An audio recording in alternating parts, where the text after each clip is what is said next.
Pada suatu hari, di mana sang mentari terang benderang, namun tak lama kemudian nampak asap hitam datang yang merusak pemandangan dan membuat banyak orang risau. Tak lain, mereka adalah penjajah Belanda. Kedatangannya pun membuat keadaan tak lagi menyenangkan.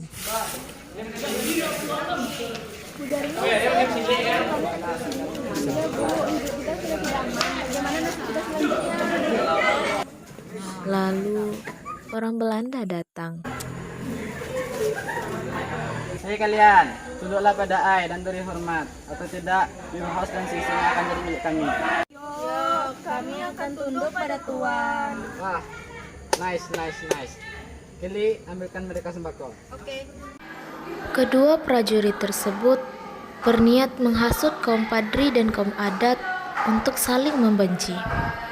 Sementara itu, di tempat lain, Tuanku Imam Bonjol dan Sentok sedang berjalan-jalan di pemukiman penduduk dan bertemu dengan kaum adat. Astagfirullahaladzim.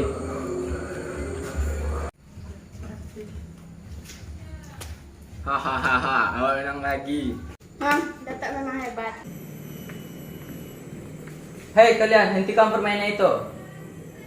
Mengapa mesti berhenti? Ini adalah tradisi kami. Perbuatan kalian itu salah. Islam melarang kita untuk bermain judi. Hentikan sekarang.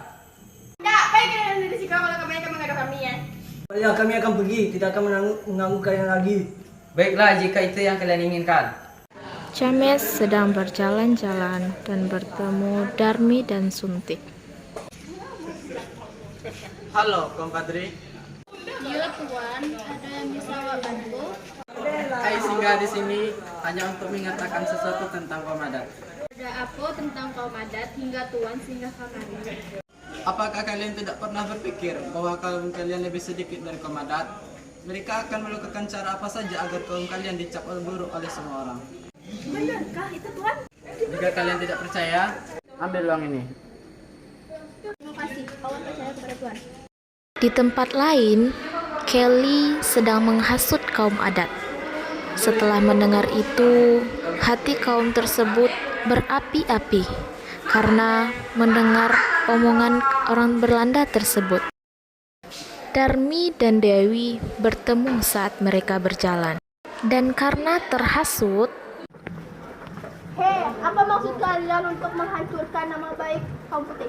Apa? Bukankah kalian yang menyebarkan gosip yang tidak baik tentang kami pada kaum ini? Apa-apaan ini?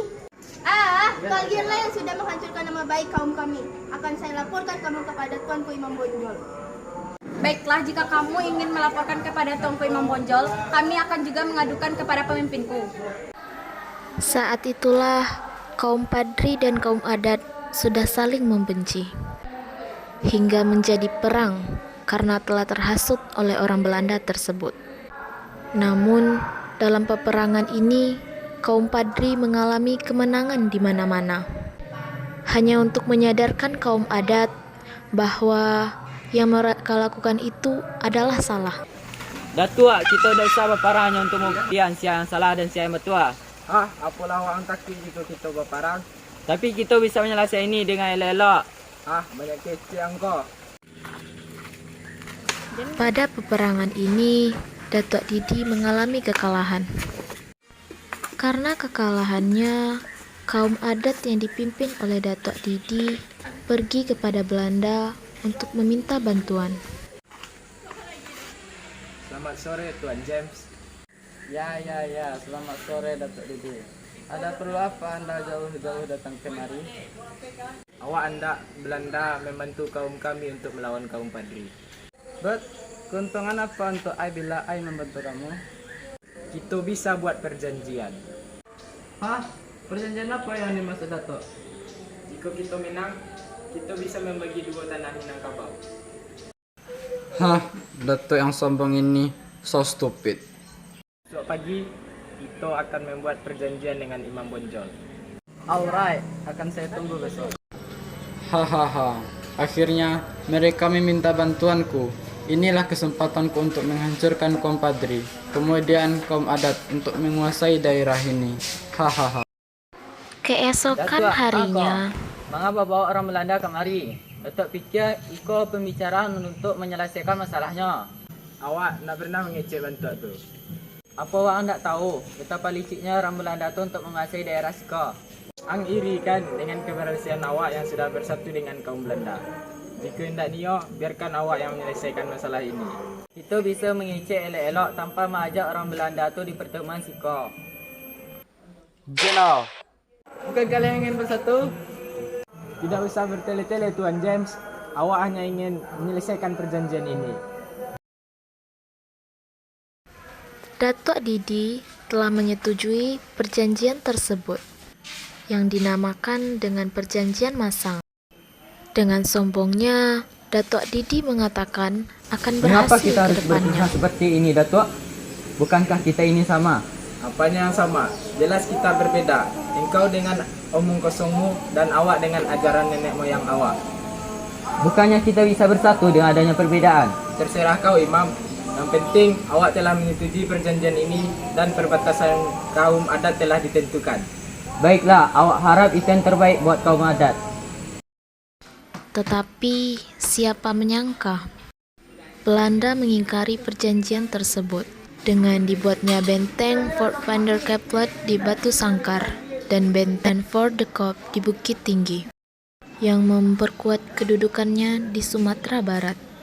Belanda juga melakukan tindakan-tindakan yang kejam kepada penduduk Minangkabau dengan melakukan kerja paksa. Datuk Didi pergi melewati perbatasan untuk bertemu Imam Bonjol. Misal telah menyetujui perjanjian itu. Kini kaum kami sering mengadu bahwasanya Belanda sering memaksa mereka untuk bekerja keras. Sekarang kau sudah lihat kan bagaimana sikap mereka kepada penduduk sekitar. Mereka hanya memanfaatkan kita dari awal. Tetapi kau tidak pernah menyadarinya. Sekarang Mbak, apa yang harus kita lakukan? Awak percaya setelah mencaliaknya. Dan maafkan awak telah percaya kepada mereka. Kini kita hanya bisa mengusir Belanda. Tapi apa caranya? Baik, mari kita serang orang Belanda tersebut. Sekarang kau kumpulkan beserta pengikutmu. Baik. Besok kita akan berkumpul di tempat peristirahatan Belanda. Awak akan membawa pasukan awak juga. Sebisa mungkin kita lari dari orang Belanda jika kita tertangkap. Setelah pertemuan itu, akhirnya Datuk Didi dan Imam Bonjol berencana untuk melakukan penyerangan kepada Belanda. Dalam peperangan ini, Belanda mengalami kesulitan untuk menghadapi kedua golongan tersebut. Siap.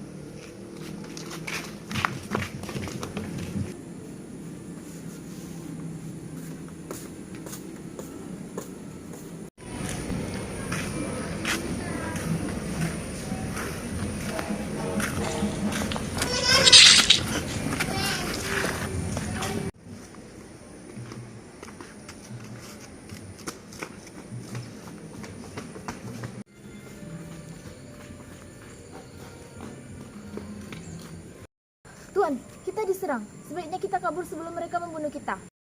Kau ikutlah denganku.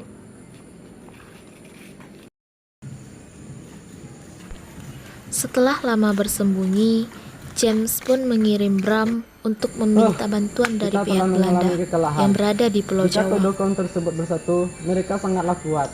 Kita harus minta bantuan kepada prajurit yang ada di Pulau Jawa. Baik, Tuan. Sesampainya di Pulau Jawa,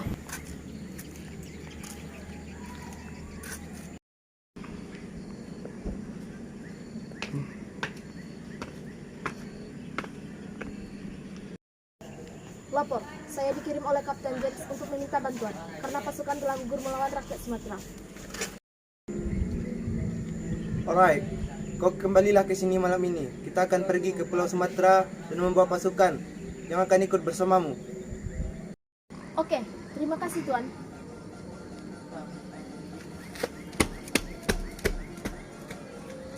Sesampainya di Pulau Sumatera,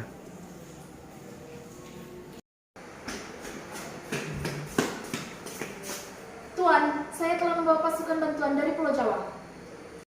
Bagus, besok kita akan menyerang kedua kaum tersebut tanpa ampun. Keesokan harinya, perang pun terjadi kembali. Setelah mendapat bantuan dari pihak Belanda dari Pulau Jawa, Belanda berhasil menguasai Pulau Sumatera Barat. Tetapi, Tuanku Imam Bonjol dan pengikutnya berhasil meloloskan diri dari pihak Belanda dan melanjutkan perjuangannya. Pada bulan Oktober 1837, Tuanku Imam Bonjol diundang ke Palupu untuk berunding. Tapi, pada saat itu juga, Tuanku Imam Bonjol ditangkap oleh Belanda dan diasingkan ke Cianjur, kemudian ke Ambon, lalu ke Lotak, Minahasa, dekat Manado, dan meninggal pada 6 November 1864. Dimakamkan di Minahasa. Dan Pulau Sumatera Barat, khususnya Minangkabau, menjadi milik Belanda.